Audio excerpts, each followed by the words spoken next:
Hi, Sarah with Rebuild and Revive. Thanks for watching. Today's segment is sponsored by Vicki Duke Schuster Realty Group at FC Tucker for all your local Zionsville realty needs. For today's segment, we traveled all the way to sunny Key West, Florida to show you the historic presidential landmark, Truman Little White House. Let's go check it out. Key West to the Harry S. Truman Little White House. Yes. Of course, today you have the privilege. Actually, we're getting to stand right next to one of the fleet limousines assigned to President Truman's presidency.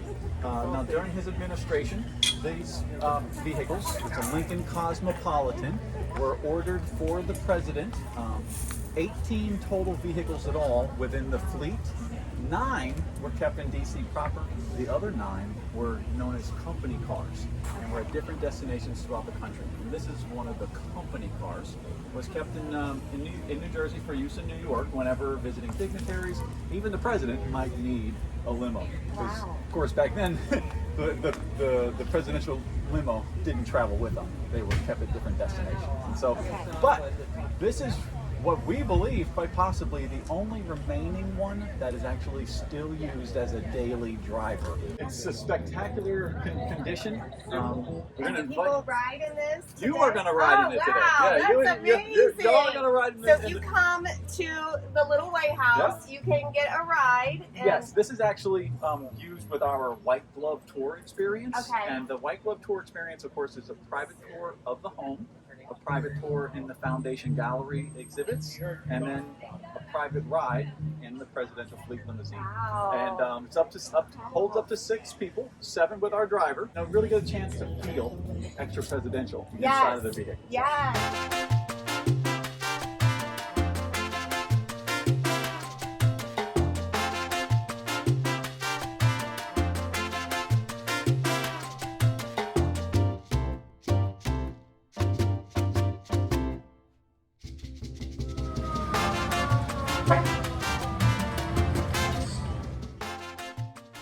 When General Motors wouldn't help him out and Ford did because they didn't think he would win the second term, he went to the White House after he won and threw out all General Motors cars. And there wasn't another General Motors car until Ronald Reagan. But he made the cars so heavy, he put there's a pickup truck engine. He extended the car 24 inches, made it the first stretch limo, so he could put the 2 airplane jump seats back there. I see. And so he could carry more people.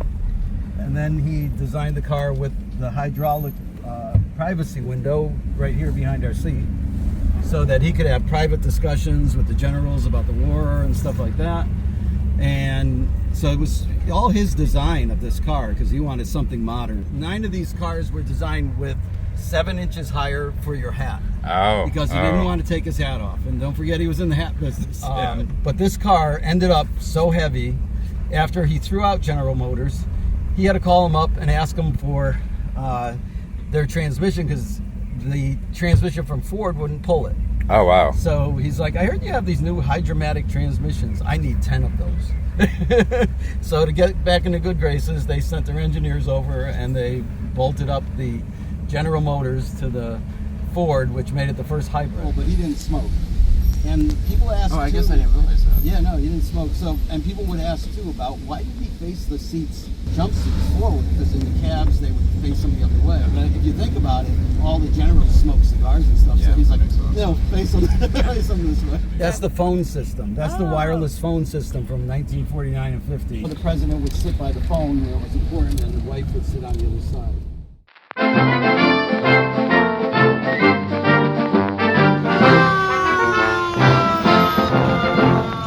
Everyone who gets a ride in the car signs the book. On President's Day, all the descendants of the presidents were here and rode in the car and signed the book. And you're going to sign it because you rode in the car. Oh, cool. Thank you for watching Rebuild and Revive. We will see you next time.